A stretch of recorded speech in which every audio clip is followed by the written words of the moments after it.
ये हजरत मोहम्मद सल्लल्लाहु अलैहि वसल्लम की घटना हजरत मूसा अलैहि सलाम के जमाने की है, जब हजरत मूसा अलैहि सलाम अल्लाह का संदेश अपनी कौम के बीच फैला रहे थे। एक दिन वो अल्लाह के साथ बात कर रहे थे। हारिसा नाम का एक सांप तब तूर पहाड़ के पास था। उसी समय महान अल्लाह ताला ने हजरत मूसा अलैहि सलाम से कहा, ए मूसा सुन लो, मैंने तुम्हें पसंद किया है और तुम्हें जैसे भेजा है वैसे ही मैं तुम्हारे बाद भी कई नबी और रसूल भेजूंगा, लेकिन आखिरी दौर में मैं एक नबी भेजूंगा जिसका नाम अहमद होगा। तब मूसा अलैहि सलाम ने अल्लाह रब्बुल आलमीन से पूछा, या रब्बुल आलमीन, आपका वो नबी और उनके उम्मत अनुयायी कैसे होंगे? तब महान अल्लाह रब्बुल आलमीन ने फरमाया, वो दया और करुणा का स्रोत होगा। वो केवल इंसानों के लिए ही नहीं बल्कि जिन जाति और तमाम सृष्टि के लिए रहमत कृपा होगा। उसके उम्मत अमल कम करेंगे लेकिन अमल के मुकाबले में उन्हें सवाब पुण्य ज्यादा मिलेगा। वो मेरी आखिरी वाणी पवित्र कुरानुल करीम लेकर आएगा। और महान अल्लाह रब्बुल आलमीन ने यह भी कहा, जो उस नबी पर ईमान लाएगा उसे मैं मुक्ति दूंगा, जो उसे मोहब्बत करेगा उस व्यक्ति को भी मैं मुक्ति दूंगा। चुपके चुपके इस महान बातचीत को सुनकर हारिसा साहब के दिल में एक उम्मीद की किरण जागी। वो मन ही मन सोचने लगा, जिस नबी से महान अल्लाह रब्बुल आलमीन इतना प्यार करते हैं, अगर मैं उस नबी के मुख से माफी की दुआ मांग सकूं तो यकीनन महान अल्लाह रब्बुल आलमीन मुझे माफ कर सकते हैं। अगले दिन सुबह हारिसा साहब की मुलाकात मूसा अलैहि सलाम से हुई। उस हारिसा साहब ने तब हजरत मूसा अलैहि सलाम से कहा, ए मूसा अलैहि सलाम, मैं हारिसा बोल रहा हूँ, मैं एक सांप हूँ, आप पीछे मुड़कर मेहरबानी करके नीचे देखिए। तब मूसा अलैहि सलाम चलना बंद करके खड़े हो गए और उन्होंने पीछे मुड़कर नीचे देखा। तब उन्होंने पाया कि वो हारिसा साहब उन्हें बुला रहा है। तब वो हारिसा साहब धीरे आवाज में कहने लगा, या रसूल अल्लाह, ए अल्लाह के नबी, मैं आपके पास एक गुजारिश लेकर आया हूँ। मैंने सुना है कि आखिरी दौर में एक नबी आएंगे, उनका नाम अहमद होगा और वो दुनिया के आखिरी नबी होंगे। ए मूसा अलैहि सलाम, अल्लाह के नबी, मैं उनकी सोहबत हासिल करना चाहता हूँ। आप मेहरबानी करके महान अल्लाह रब्बुल आलमीन से मेरी हयात उम्र लंबी करने के लिए थोड़ी दुआ कीजिए। मैं चाहता हूँ कि मैं उस नबी के जमाने तक जिंदा रह सकूँ और उनकी सोहबत हासिल कर सकूँ। तब मूसा अलैहि सलाम ने सांप की कराहट सुनकर महान अल्लाह रब्बुल आलमीन से प्रार्थना की और तुरंत ही अल्लाह ने दुआ कबूल कर ली और सांप से कहा, ए हारिसा, तुम अमुक जंगल में जाओ और उस नबी के जमाने तक तुम वहीं रहोगे। तुम आज रात ही सो जाओगे। अल्लाह की रहमत से तुम उनके जमाने तक जिंदा रहोगे और सोए हुए ही रहोगे। याद रखना, जिस जमाने में तुम्हारी नींद टूटेगी वही जमाना आखिरी नबी यानी नबी अहमद का जमाना होगा। तब वो हारिसा साहब मूसा नबी के कहे अनुसार ही उस जंगल में जाकर गुफा के अंदर एक गड्ढे में सो गया। साल पर साल गुजरते गए, दौर बदलते गए, राजा बदलते गए। मूसा अलैहि सलाम का जमाना भी चला गया। उसके बाद कई नबी आए और वे भी चले गए। एक समय पर हजरत मोहम्मद सल्लल्लाहु अलैहि वसल्लम का जन्म हुआ और वो धीरे धीरे बड़े होते गए। उनके बचपन किशोर अवस्था से गुजरकर उन्होंने जवानी की उम्र में नबूवत प्राप्त की। ठीक उसी समय जंगल की गहराई में स्थित उस टीले यानी छोटी पहाड़ी के अंदर हारिसा नाम के सोए हुए सांप की नींद टूट गई। ऐसा लग रहा था जैसे किसी ने उसे जगाया हो। उसका दिल भर आया। उसके अंतर्मन में एक अजीब एहसास जाग उठा कि उनके प्यारे नबी हजरत मोहम्मद सल्लल्लाहु अलैहि वसल्लम इस दुनिया में तशरीफ आ चुके हैं। लेकिन वो नहीं जानता कि जान से प्यारे रसूल अल्लाह सल्लल्लाहु अलैहि वसल्लम कहाँ रहते हैं। उसे बस इतना पता था उनका जन्म मक्का शहर में होगा। लेकिन हारिसा साहब ने और देर नहीं की। उसने एक लंबी यात्रा का रास्ता शुरू किया। रेगिस्तान की तपती रेत को पार करके पहाड़ की ढलान पर चलता रहा वो हारिसा साहब। इसी तरह करीब 6 महीने गुजर गए। हारिसा साहब अपनी छाती के बल चलकर उस अरब यानी मक्का पहुंच गया।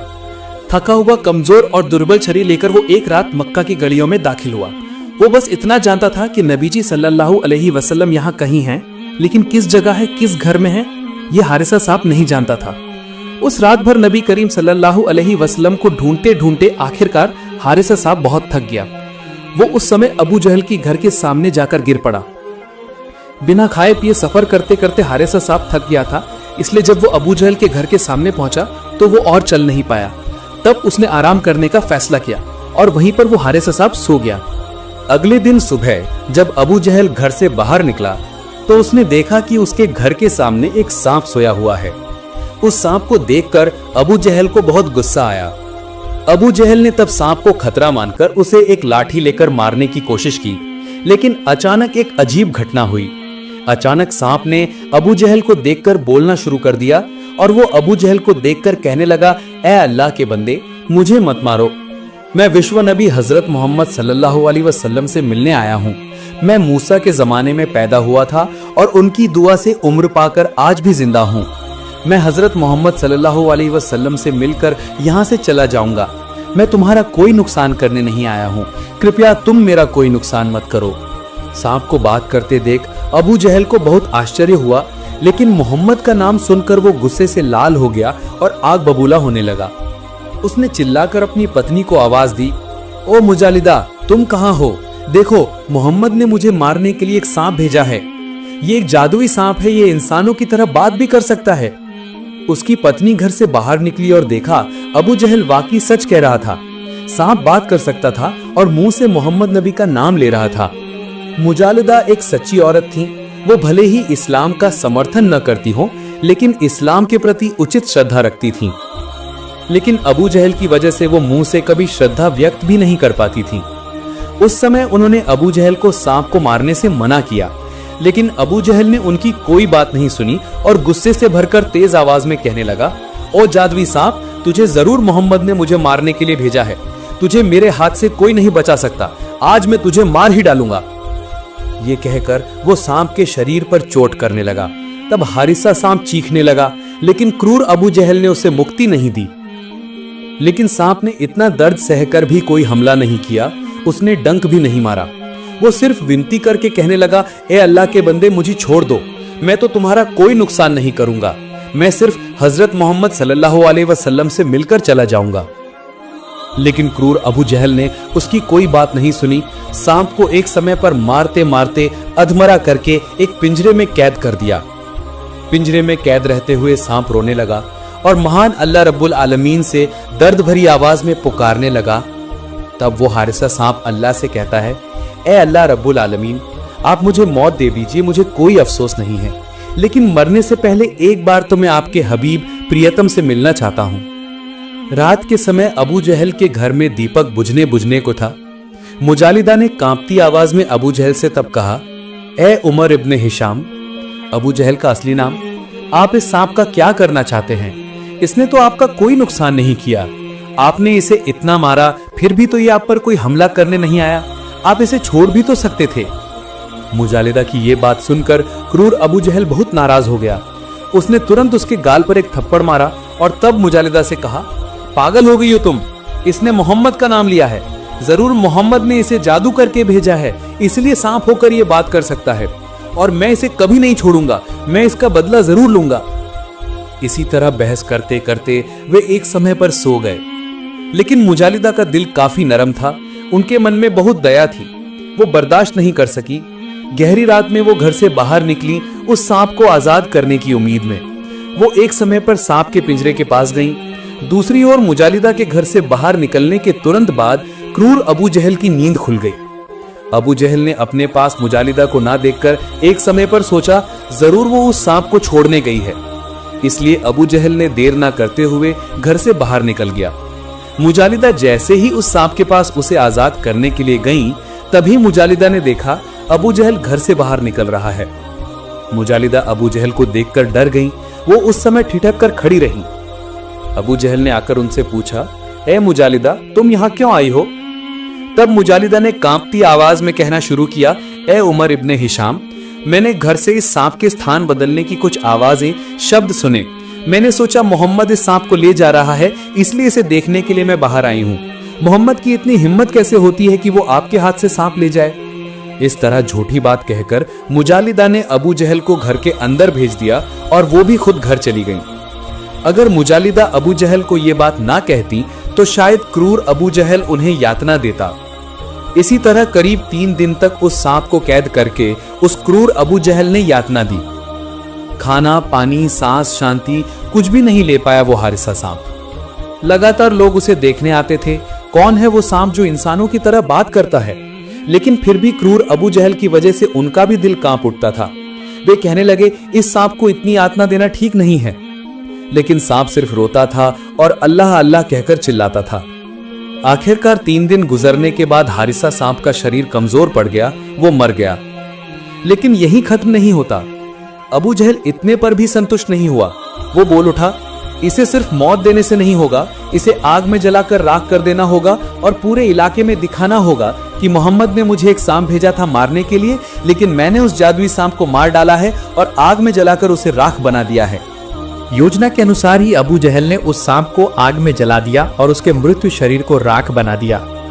सांप को जलता देखकर अबू जहल हंसने लगा और कहने लगा, सब देखें मोहम्मद का जासूस कैसे आग में जल रहा है, कैसे जलकर राख हो रहा है। आखिरकार जब वो सांप जलकर राख हो गया तो अबू जहल ने उस राख को ढक्कन वाले एक पीतल के बर्तन में रख लिया। अब शुरू हो गया झूठ के अहंकार वाला वो खेल। अबू जहल उस राख भरे बर्तन को लेकर पूरे मक्का की गलियों में घूमने लगा और लोगों को इकट्ठा करके कहने लगा, ऐ लोगों देखो, मोहम्मद ने मुझे मारने के लिए एक जादूगर सांप भेजा था। वो इंसानों की तरह बात कर सकता था, वो मुझे मारने आया था और मुझ पर हमला किया था, लेकिन वो मुझे मार नहीं सका, मेरा कोई नुकसान भी नहीं कर सका, उल्टा मैंने उसे मारकर आग में जलाकर राख बना दिया है। इस मामले में मोहम्मद भी मेरा कोई नुकसान नहीं कर सका। लोग हैरान आंखों से अबू जहल की ओर देखते रहे। कोई भ्रमित हुआ, कोई जिज्ञासु हुआ तो कोई भयभीत। अबू जहल के चेहरे पर तब जीत की हंसी थी।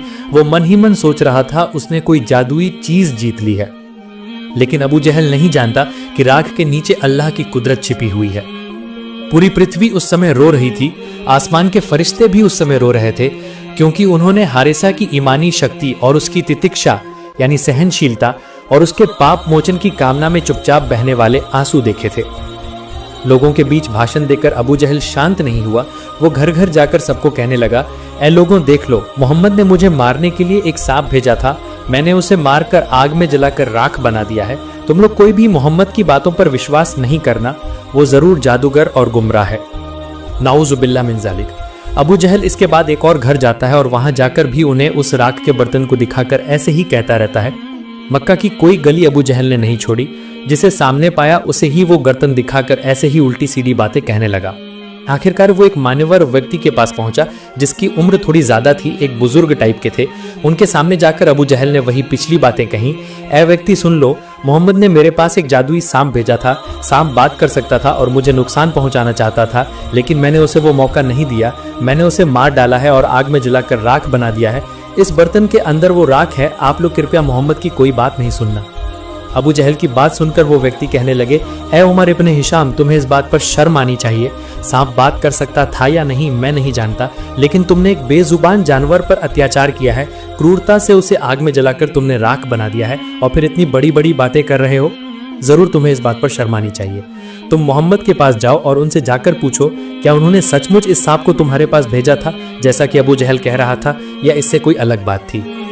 अबू जहल ने उनकी बात का उत्तर दिया, अच्छा ठीक है, कल सुबह ही मैं मोहम्मद से मिलूंगा। इसके बाद अबू जहल नबी करीम सल्लल्लाहु अलैहि वसल्लम के पास जाता है। उनके आसपास लोगों की बहुत भीड़ थी। सब देखना चाह रहे थे इस सांप के बारे में मोहम्मद क्या करना चाहते हैं। क्या मोहम्मद ने वास्तव में अबू जहल के पास इस सांप को भेजा था जैसा कि अबू जहल कह रहा था, या इससे कोई अलग बात थी। अबू जहल सबके सामने खड़ा है। अबू जहल के सामने नबी करीम सल्लल्लाहु अलैहि वसल्लम खड़े हैं। उनके पीछे कुछ सहाबी साथी खड़े हैं। अबू जहल ने पूछा, ऐ मोहम्मद बताओ तो मेरे हाथ में क्या है। नबी करीम सल्लल्लाहु अलैहि वसल्लम ने फरमाया, ऐ उमर इब्ने हिशाम, आपके हाथ में तो एक पीतल का बर्तन है जो लाल कपड़े से ढका हुआ है, लेकिन इसके अंदर क्या है वो मैं नहीं जानता। तब अबू जहल हंसने लगा और कहने लगा, ऐ लोगों सब देखो, मोहम्मद अक्सर भविष्यवाणी करता है। भविष्य में ये होगा, भविष्य में वो होगा, लेकिन उसकी आंखों के सामने रखे बर्तन में क्या है वो ये नहीं बता सकता। तो फिर वो कैसा नबी है। अबू जहल की बात के जवाब में नबी करीम सल्लल्लाहु अलैहि वसल्लम बोल उठे, ऐ उमर इब्ने हिशाम, मैं कोई भविष्यवक्ता नहीं हूं और ना ही मुझे आने वाले कल के बारे में कोई ज्ञान है। अल्लाह की तरफ से मुझे जो बताया जाता है मैं वही तुम लोगों के सामने व्यक्त करता हूं। मैं उसमें ना कुछ कम करता हूं ना कुछ बढ़ाता हूं और ना ही अपनी तरफ से कुछ कहता हूं। तब अबू जहल और जोर से हंसने लगा और कहा, ऐ मोहम्मद, तुम हमें मौत के बाद की बातें बताते हो। मौत के बाद हमें जहन्नम में जाना होगा, हश्र होगा, तो फिर इस बर्तन के अंदर क्या है वो बताकर दिखाओ। अगर तुम बता सकते हो तो मैं ईमान ले आऊंगा। अबू जहल की इस बात के बाद नबी करीम सल्लल्लाहु अलैहि वसल्लम ने कुछ देर के लिए सिर झुका लिया। फिर उन्होंने सिर उठाया और आसमान की ओर देखा। फिर वो प्रार्थना करने लगे और कहने लगे, या रब्बुल आलमीन, अगर आप चाहें तो मौत को जिंदगी दे सकते हैं और अगर आप चाहें तो जिंदगी को मौत दे सकते हैं। आपके हुक्म के बिना कुछ भी संभव नहीं है। पेड़ का एक पत्ता भी आपकी इजाजत के बिना नहीं हिलता। इस पीतल के बर्तन के अंदर क्या है मैं वो नहीं जानता।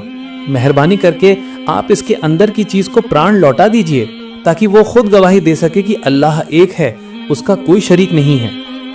नबी जी की ये प्रार्थना करते ही अंदर से सांप बोल उठा और बोला, लब्बैक या रसूल अल्लाह, अल्लाह के सिवा कोई माबूद नहीं है, अल्लाहु अकबर। ये बात कहते ही अबू जहल डर गया और उस बर्तन को हाथ से गिरा दिया। उसी वक्त उसका ढक्कन खुल गया और सांप बाहर निकल आया। तब सांप ने नबी जी को देखकर रोना शुरू कर दिया। उसकी आंखों के किनारे आंसू चमकने लगे और तब उसने नबी जी को देखकर कहना शुरू किया, या रसूल अल्लाह, मैं गवाही देता हूँ आप अल्लाह ताला के बंदे और उसके भेजे हुए रसूल हैं। अल्लाह ताला का कोई शरीक नहीं है। दूसरी ओर अबू जहल चीख उठा और कहने लगा, ए मोहम्मद, ये जरूर तुम्हारा जादू है। बर्तन के अंदर ये सांप राख की हालत में था। मैंने अपने हाथों से इसे आग में जलाया था। जरूर तुमने जादू करके इसे वापस जिंदा कर दिया है। तुम यकीनन एक खुले जादूगर हो। अबू जहल की बात का जवाब सांप ने खुद दिया और सांप ने तब अबू जहल से कहा, ए उमर इब्न हिशाम, सुन लो, अल्लाह रब्बुल आलमीन ने खुद मुझे प्राण लौटाए हैं। इसमें मोहम्मद सल्लल्लाहु अलैहि वसल्लम का कोई हाथ नहीं है। उन्होंने तो सिर्फ दुआ की है। वो यकीनन कोई जादूगर नहीं है। आसपास के लोग जोर से बोल उठे, अल्लाहु अकबर, ये जरूर कोई जादू नहीं है, ये अल्लाह रब्बुल आलमीन की खुली कुदरत है। तब नबी करीम सल्लल्लाहु अलैहि वसल्लम ने सांप से पूछा, ए सांप, तुम्हारा नाम क्या है? तुम कहां से आए हो और मेरे पास तुम क्यों आए हो? तब सांप ने एक एक करके सब कुछ बताया। या रसूल अल्लाह, मेरा नाम हारिसा है। मैंने हजरत मूसा अलैहिस्सलाम के जमाने में जन्म लिया था। या रसूल अल्लाह, मेरी दिली ख्वाहिश थी कि मैं आपकी सोहबत पाऊंगा और आपसे मेरे लिए मगफिरत की दुआ कराऊंगा। इसलिए मैंने हजरत मूसा अलैहिस्सलाम से उम्र लंबी करने की दुआ मांगी और जब उन्होंने अल्लाह से दुआ की तो अल्लाह ने मेरी उम्र लंबी कर दी। मैं उनके ज़माने से आपके ज़माने तक सोया हुआ था, लेकिन मक्का में मुझे नहीं पता था आप कहाँ रहते हैं, जिसके लिए मक्का आकर मैं बहुत घूमा। आखिरकार मैं थक गया और इस आदमी के घर के सामने सो गया। इस आदमी ने जब ही मुझे देखा वो मुझे तब मारने आया, लेकिन मैंने उसे मना किया। मैंने उससे माफ़ी मांगी, लेकिन उसने जब ही मेरे मुंह से आपका नाम सुना वो मुझ पर हमलावर हो गया। मुझे बहुत चोट पहुंचाता रहा, बहुत अत्याचार करता रहा, मुझे पिंजरे में भी कैद कर दिया। मैंने उससे बार बार कहा मुझे छोड़ दे, बहुत विनती भी की, लेकिन उसने मुझे तब नहीं छोड़ा। आखिरकार उसने मुझे मारकर आग में जलाकर राख बना दिया। या रसूल अल्लाह, मैंने तब भी उसका कोई नुकसान नहीं किया था, लेकिन अब चूंकि दूसरी बार मुझे मौका मिला है, अब ये मौका मैं हाथ से नहीं जाने दूंगा। अब मैं उसे नहीं छोड़ूंगा, मैं उसे खत्म कर दूंगा। ये कहकर हारिसा सांप अबू जहल की ओर लपका उसे डसने के लिए। उस समय अबू जहल डर के मारे भागने लगा, लेकिन नबी करीम सल्लल्लाहु अलैहि वसल्लम ने पीछे से सांप को आवाज दी और कहा, ए हारिसा, तुम उसे माफ कर दो, उसका कोई नुकसान मत करो। मानता हूं तुम पर जरूर जुल्म और अत्याचार हुआ है, लेकिन याद रखना, अगर तुम किसी को माफ कर देते हो, क्षमा कर देते हो, तो यकीनन महान अल्लाह रब्बुल आलमीन भी तुम्हें माफ करेंगे और उसके बदले में तुम्हें उत्तम प्रतिफल देंगे। नबी जी की आवाज सुनकर हारिसा सांप और आगे नहीं बढ़ा। उसने नबी जी की बात का पालन किया और अबू जहल को माफ कर दिया। इसके बाद उसने एक और गुजारिश की और कहा, या रसूल अल्लाह, मेरी आपसे एक और फरमाइश है। कृपया महान अल्लाह रब्बुल आलमीन से थोड़ी दुआ कीजिए, वो मुझे इंसान बना दें। मैं भी इंसानों की तरह इबादत करना चाहता हूँ और अशरफुल मखलूकात यानी सर्वश्रेष्ठ रचना बनकर मैं भी गवाही देना चाहता हूँ और आखिरत यानी परलोक में आपके साथ जन्नत में रहना चाहता हूँ। ये कहने के बाद नबी करीम सल्लल्लाहु अलैहि वसल्लम ने अल्लाह से उस हारिसा सांप के लिए दुआ की और उसी वक्त वो हारिसा सांप इंसान बन गया। इंसान बनने के बाद वो जब तक जिंदा रहा तब तक नबी करीम सल्लल्लाहु अलैहि वसल्लम की खिदमत करता रहा।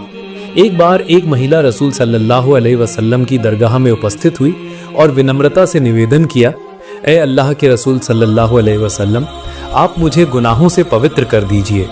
मैंने जानबूझकर महापाप कर लिया है, मैंने व्यभिचार किया है। आप मुझे सजा देकर पवित्र कर दीजिए और परलोक के अजाब यानी यातना से मेरी रक्षा कीजिए। महिला की ऐसी बात सुनकर नबी करीम सल्लल्लाहु अलैहि वसल्लम ने जानबूझकर उसकी ओर से मुंह फेर लिया। तब महिला उस ओर जाकर फिर से सजा देने का अनुरोध करने लगी। नबी करीम सल्लल्लाहु अलैहि वसल्लम ने इस बार भी दूसरी ओर मुंह फेर लिया, इसलिए महिला फिर से उस ओर जाकर विनय करने लगी। हुजूर सल्लल्लाहु अलैहि वसल्लम ने इस बार भी दूसरी ओर मुंह फेर लिया।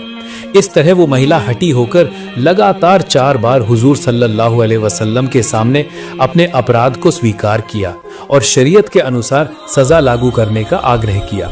उसने कहा, हुजूर, मैं जानती हूं कि इस पाप की सजा कितनी भयानक है, पत्थर मारकर मृत्यु दंड लागू करना, लेकिन फिर भी मैं उस सजा को स्वेच्छा से स्वीकार करने के लिए तैयार हूं, क्योंकि दुनिया की इस मामूली सजा से ज्यादा भयानक, असीम पीड़ादायक आखिरत की सजा है।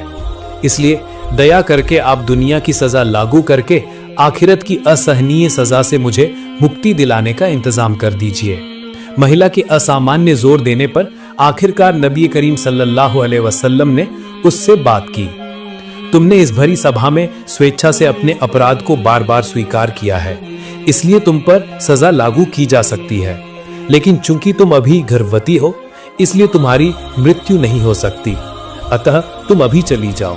इसके बाद संतान को जन्म देने के बाद उसका अच्छे से पालन पोषण करती रहना।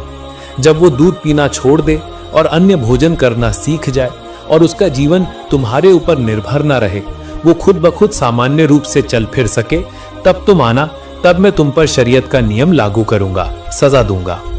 रसूल सल्लल्लाहु अलैहि वसल्लम की बात सुनकर संतान प्रसव की प्रतीक्षा में महिला चली गई। इसके बाद घर जाकर संतान प्रसव का इंतजार करने लगी। एक दिन संतान का जन्म हुआ। धीरे धीरे वो बड़ा होने लगा, दूध पीना छोड़कर अन्य भोजन की ओर झुका। धीरे धीरे माँ के बिना ये वो करने लगा। तब तक उसके सभी प्रकार के भाव राग यानी जज्बात चले जाने चाहिए थे। होश में आकर सामान्य जीवन के प्रति रुचि पैदा होनी चाहिए थी, जीवन के प्रति ममता पैदा होनी चाहिए थी, लेकिन नहीं। आखिरत के डर से तब भी उसके फैसले में कोई बदलाव नहीं था। 2.5 साल बाद वो फिर से नबी करीम सल्लल्लाहु अलैहि वसल्लम की दरगाह में आकर उपस्थित हुई। गोद में 2.5 साल का निर्दोष बच्चे के मुंह में रोटी का टुकड़ा, जिसका मकसद ये समझाना था कि बच्चा अब मेरे स्तन के दूध पर निर्भर नहीं है, वो अब अन्य भोजन खाकर गुजारा करने में सक्षम है। मेरे न रहने पर भी उसे कोई समस्या नहीं होगी। हुजूर सल्लल्लाहु अलैहि वसल्लम से विनम्रता पूर्वक निवेदन किया, हुजूर, आपके साथ किए गए वादे के अनुसार मैं उपस्थित हुई हूँ। सभी शर्तें पूरी हो गई हैं। शरीयत का विधान लागू करने में अब कोई बाधा नहीं है, इसलिए दया करके बहुत जल्दी मुझे पवित्र कर दीजिए। दुनिया की मामूली सजा के बदले में आखिरत की असहनीय सजा से मेरी रक्षा कीजिए।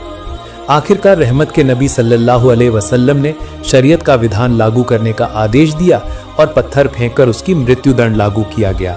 जनाजे की नमाज पढ़ाने का समय आया तो नबी करीम सल्लल्लाहु अलैहि वसल्लम खुद उसकी जनाजे की नमाज पढ़ाने के लिए आगे बढ़े। तब हजरत उमर रदी अल्लाह ताला अन्हो ने पूछा, ए अल्लाह के रसूल सल्लल्लाहु अलैहि वसल्लम, इस महिला ने तो अवैध काम किया था, फिर भी आप खुद उसकी जनाजे की नमाज पढ़ाने जा रहे हैं, क्या कारण है?